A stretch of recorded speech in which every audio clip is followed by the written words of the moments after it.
Now at 10 and streaming on CrossroadsToday.com, a lawsuit now filed by the family of a man killed in a crane collapse during severe weather in Houston. The parents of a Michigan school shooter are refusing to help him appeal his life sentence. And the Texas Republican Old Guard is mobilizing to protect House Speaker Dave Phelan from the far right. And say hello to the 90s. We're going to be in that kind of temperature range for quite some time. As a matter of fact, next 7 days and even into the Memorial Holiday weekend. We'll be talking about that coming up. And it's been a decade since the Victoria East Titans have made it this far in the postseason. Hear from their star catcher coming up in sports. You're watching 25 News now at 10. Good evening and thank you for joining us. I'm Don Brubaker. And I'm Karina Garcia. OSHA investigators are at the site of a plant explosion in Westhoff last Friday. An employee at that plant, 41-year-old Larry Hendricks of Beeville, was killed in the explosion. The blast happened at the Advantech saltwater disposal plant. The explosion resulted in a fire. Authorities are still investigating the cause of the explosion. An autopsy has been ordered.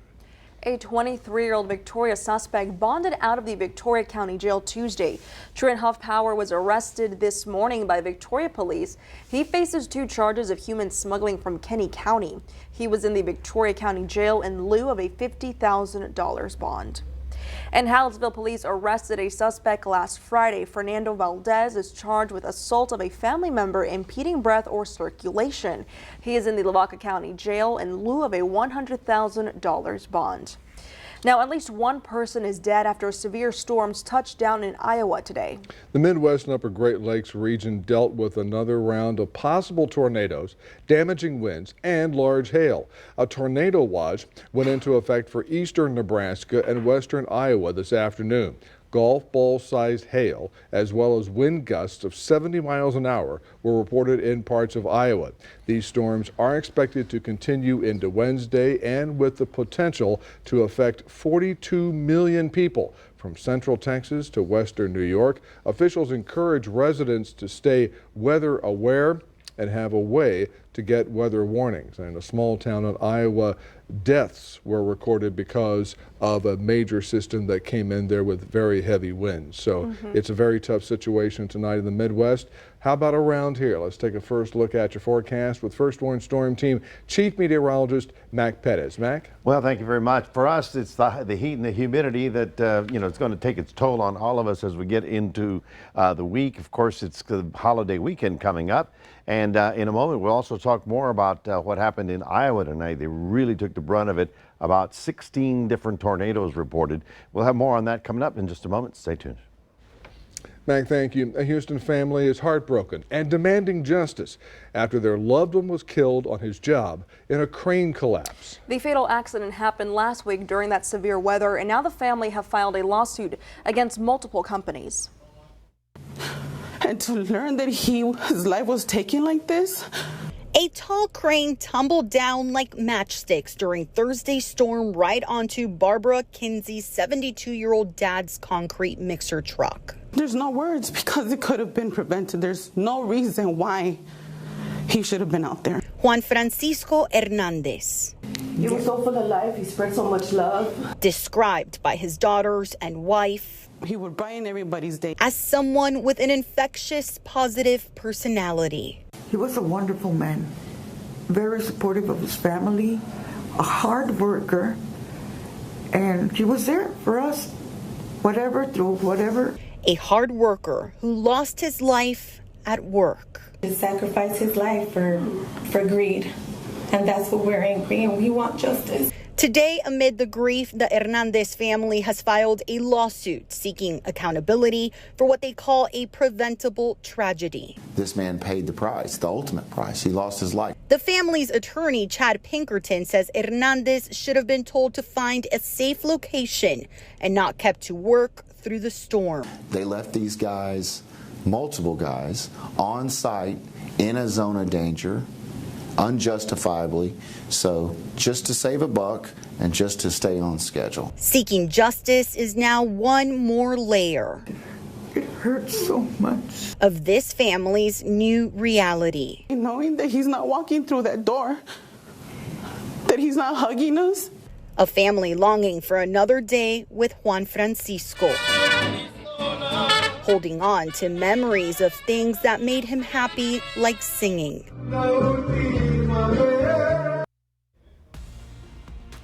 Michigan school shooter Ethan Crumbley's parents are refusing to help him appeal his life sentence. Both his mother and father were convicted on charges related to their 15-year-old son killing 4 students at Oxford High School in 2021. Now he wants access to pre-sentencing investigation reports used in their involuntary manslaughter trials. That's because they include information about his family life that may help him prove an unstable mental state. James and Jennifer Crumbley both asked the judge to deny access to those documents. However, that judge could decide to grant access without their permission under a protective order. And today, Louisiana legislators passed a bill that will make abortion pills a controlled dangerous substance. The measure makes possession of the abortion medication without a valid prescription punishable by a fine or up to 5 years in prison. But under the law, pregnant women can have the medication for their own use and will not be subject to prosecution.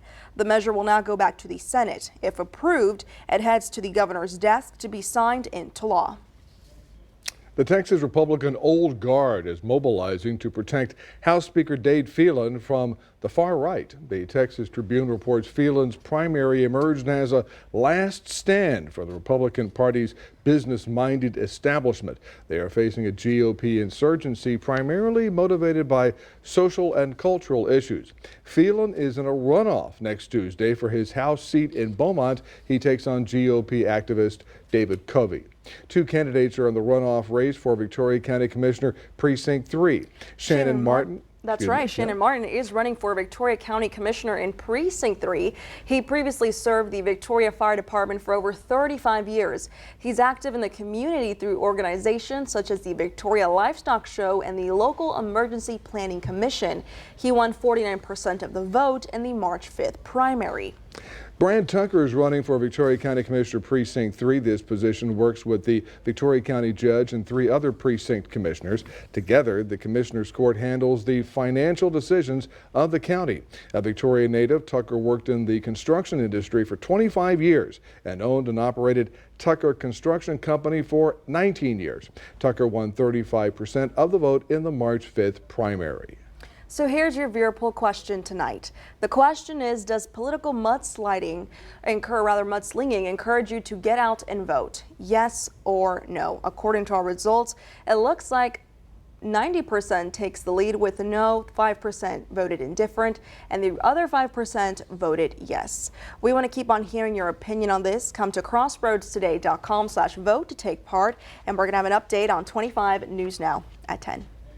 All right, early voting in Victoria for the May 28th runoff election continued Tuesday. The numbers from the Victoria County Election Administrator look like this. 721 people voted in person early Tuesday, 1,427 early in-person votes so far. 22 mail-in votes were received Tuesday, 738 mail-in votes so far.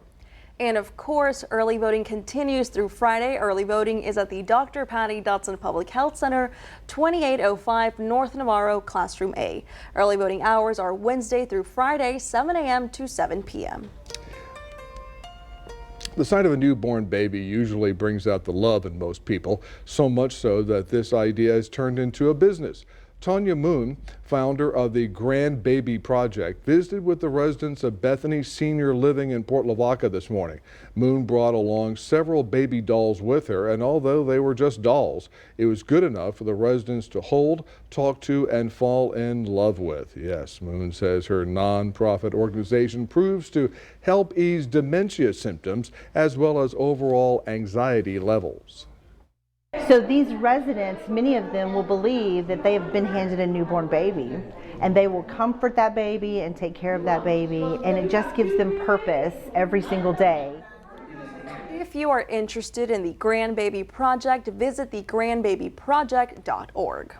Remember to subscribe to our YouTube channel, Crossroads Today.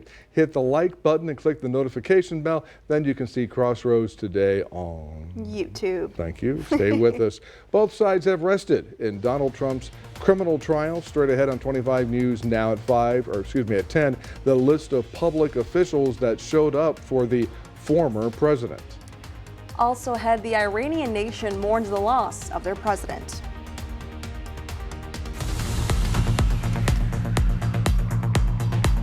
Hi, I'm Detective Kelly Gibbs with the Victoria Police Department. Victoria Crime Stoppers is seeking information about a wanted person. Felix Rivera is wanted for bond forfeiture on original charges of manufactured delivery of a controlled substance and tampering with evidence. Rivera is 30 years old, 5'6", 160 pounds, with black hair and brown eyes. He has tattoos on his face, chest, stomach, back, and both arms.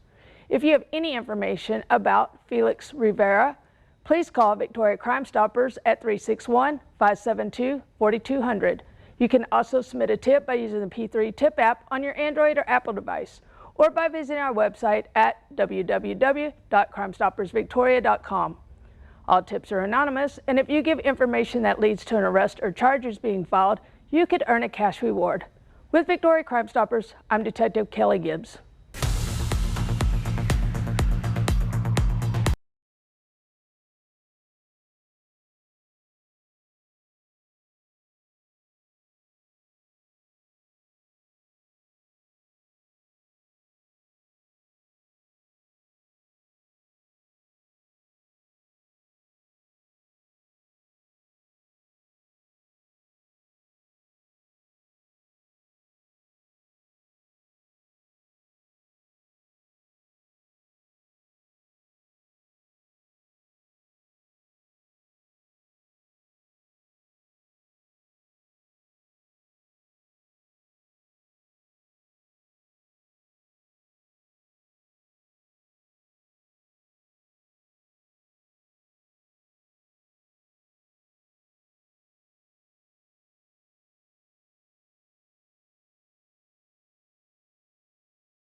Authorities in Los Angeles are investigating the circumstances surrounding Matthew Perry's death and the source of the ketamine that killed him.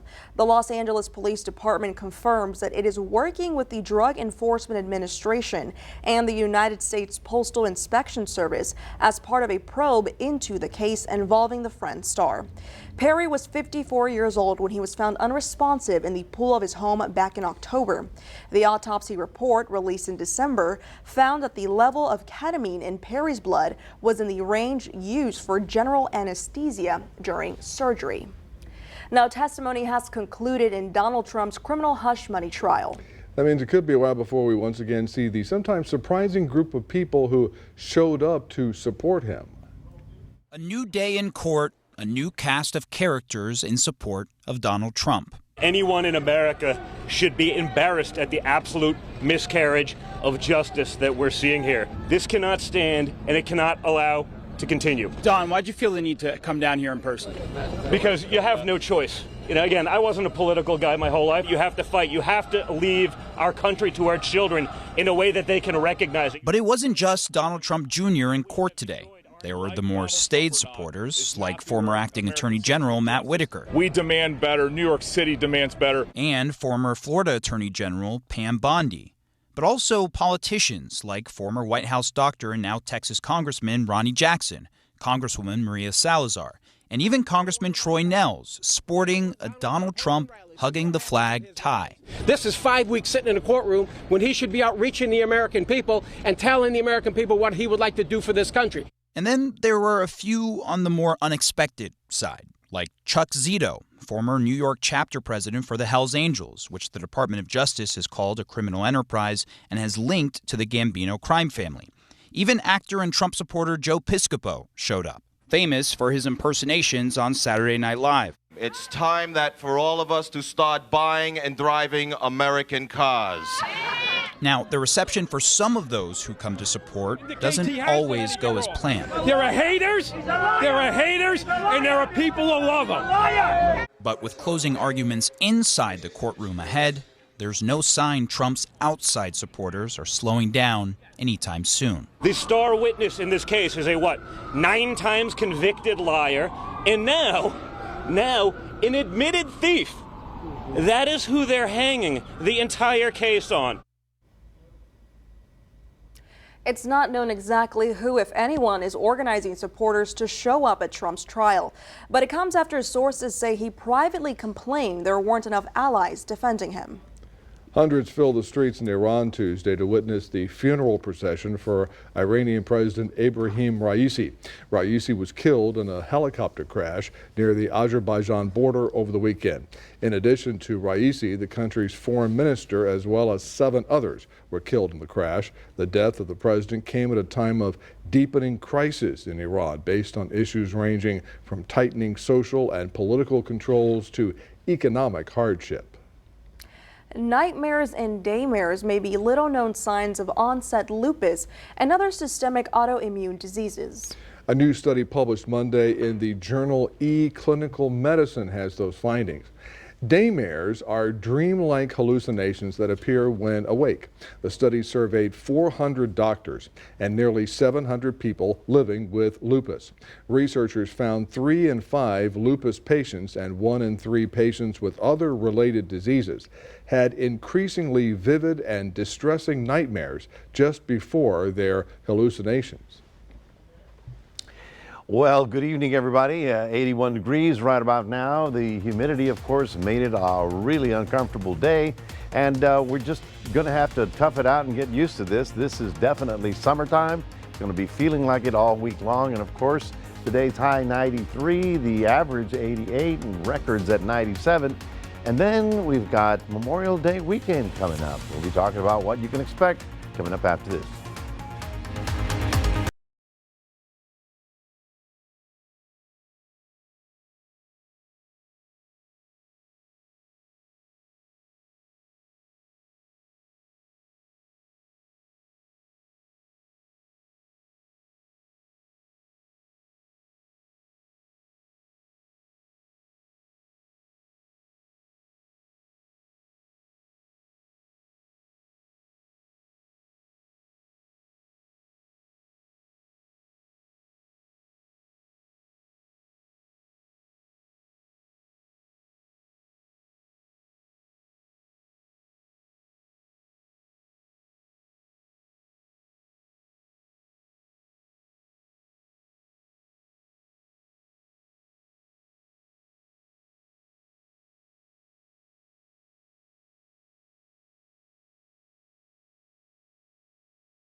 Well, good evening, everybody. Sunny day, kind of, you know. We had a little cloud cover, some moisture and some haze, kind of a gray sky, but it was certainly warm enough. And tonight we have no problems around the area other than, you know, we're hoping for a little bit of a cool down. We did have a couple storms out in the mountains of Mexico.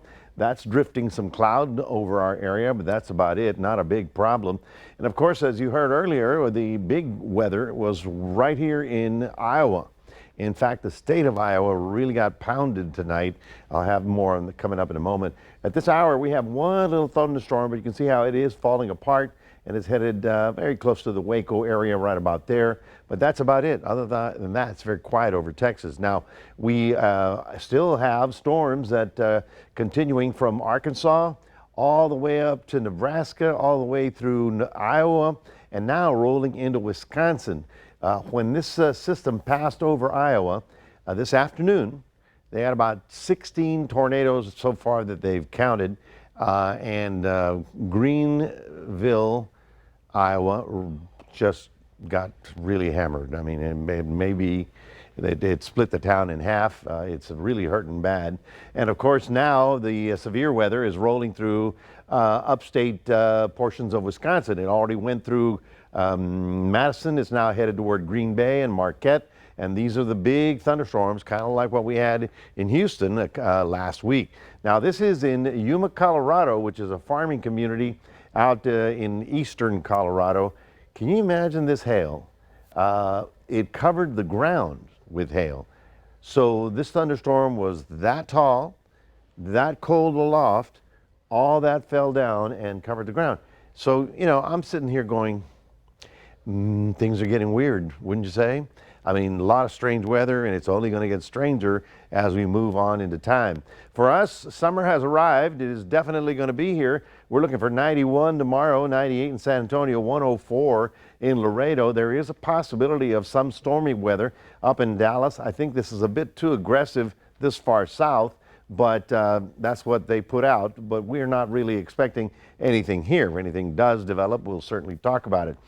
Here's the problem. We have moderate air quality for us. There you see us in the yellow. We've got good air in green, moderate air quality in yellow, and then in orange you have unhealthful air for sensitive people, and that includes all of Houston, East Texas, and all the way up into the Dallas area. So far, so good in the tropics. It's rather quiet. The winds are being sheared this way, so there's a lot of storminess in the Caribbean, but it's moving in the other direction, so no problems there. For tomorrow, we're looking for morning clouds, a little bit of afternoon sun, still on the hazy side and about 88 degrees. In Cuero, we're looking for morning clouds, hazy afternoon, sun in the afternoon, getting up to about 92. The forecast is very simple. I mean, next 2 days, we'll have quite a bit of cloud cover. We'll be about 98. And of course, now I'm putting in the heat index here, which is a smaller number. For the weekend, we're looking mid-90s, and the heat index of about 110. So that's where we have to tell everybody to just take it easy. If you're getting out there in the sun, have a great time. Just get plenty of fluids. Don't overdo it. Wear a hat and some light-colored clothing. That's your 7-day forecast, reminding everybody we do have a QR code. Please scan that with your phone and put Crossroads Today on your cell top.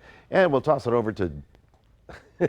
You know what the script says, right? It says Gino. It says Gino. It says Gino. I know better than that. Here's Zach Brown. Thank you, Mac. Well, it's been a decade since we could say the East Titans are in the regional semis, and the guys are ready for their next series. Hear from them coming up in sports.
We haven't been able to say this since 2014, but the Victoria East Titans are in the regional semis round. In fact, the last time the Titans made it this far, they ended up all the way in the state championship game. The Titans started off hot this year and had their eyes on a deep postseason run all year long and are coming off a series in which they grinded out a 1-0 win with a great pitching performance from Gage Golden, on the mound in a 9-4 win in Game 2. The Titans have showed they can win in a variety of ways, and that should bode well for them in this next series against Leander Rouse and hopefully as they go deeper into the postseason.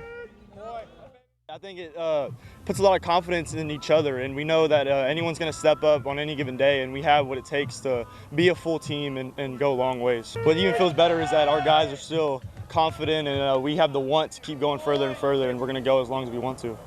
Pressure is going to come along with going further and stuff, but our guys have stayed grounded, and we know what it takes to get where we want to be, and we're keep grinding every day.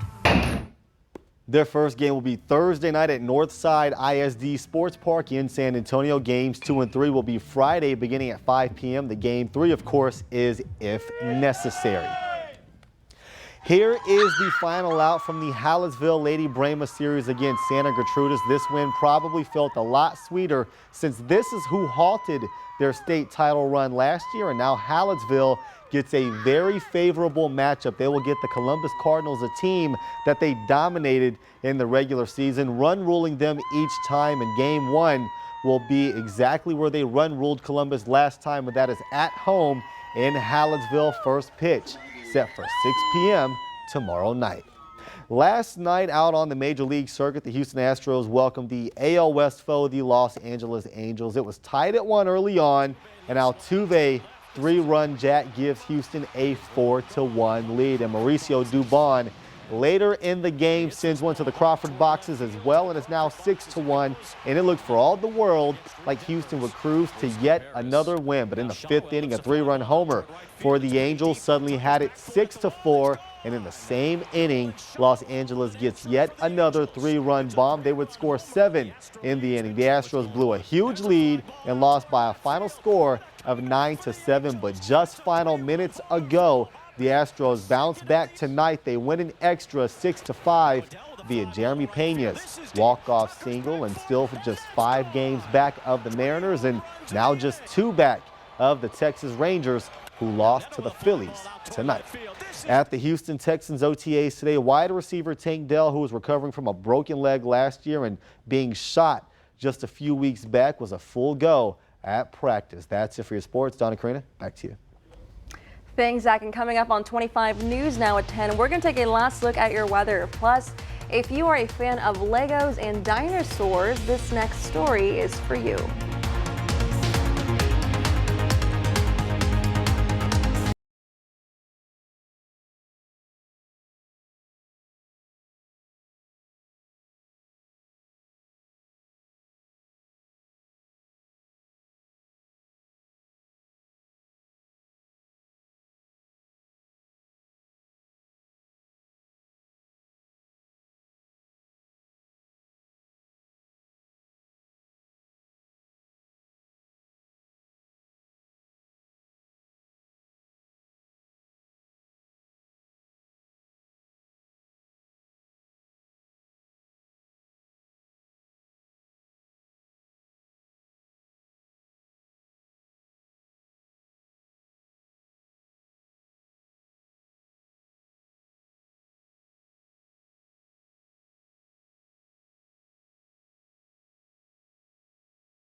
A very special surprise in the Dallas area today. Heritage Elementary custodian Doug Barnes is retiring. Parents say Mr. Doug, as the kids call him, greets students every day with a high five. Today, family and students gathered in front of the school to say farewell and give Mr. Doug one last high five of their own. Mr. Doug says he is just trying to give back what was given to him.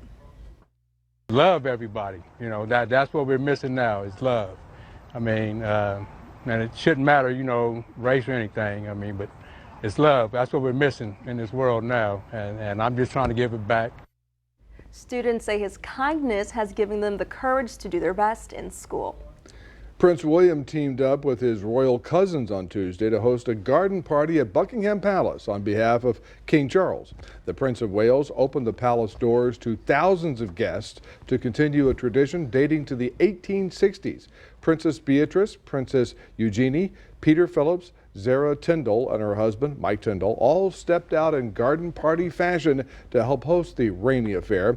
The Duke of Gloucester, Queen Elizabeth's first cousin, and his wife, the Duchess of Gloucester, were also in attendance. Not invited, Prince Harry. True story. And we're talking about the heat here. Tomorrow, Philadelphia and Washington, D.C. could get in the 90s. What's going on here? I'm telling you, weirder and weirder as we start, you know, really heating up the atmosphere. And this is the stuff, you know, the first El Nino that hit me was in the 80s back in California, to the point where I was looking at the papers and then I'd look out the window and it wasn't the same thing. Yeah. So I'm going, sometimes, you know, even the computers can't keep up with all these changes. So folks, we are here for definitely a summer-like weather all week long for sure. Looking at temperatures in the low 90s, then moving to the mid 90s as we get to the long holiday weekend. Those of you with Memorial Day plans, just go ahead, have a great time. Just make sure you get plenty of fluids, wear a hat and light fluids, because we're looking at high heat index this coming weekend. Mike, thank you. And finally tonight, if you love Legos, our grandsons do, and you love dinosaurs, then you may want to check out the latest exhibit at the Tampa Museum of Science and Industry.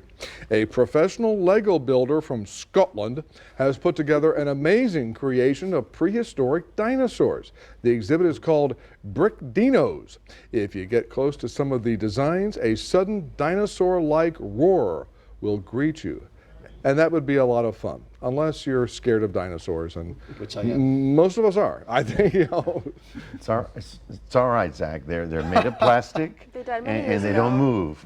Yeah, you're gonna be fine. They won't chase you. The one at the Houston Museum was so realistic. It was very scary being up close as a kid. Haven't been since, but so exciting. Alrighty, well, thank you for joining us for 25 News Now at 10. Join us 25 News Now Sunrise, 5 a.m. Good night.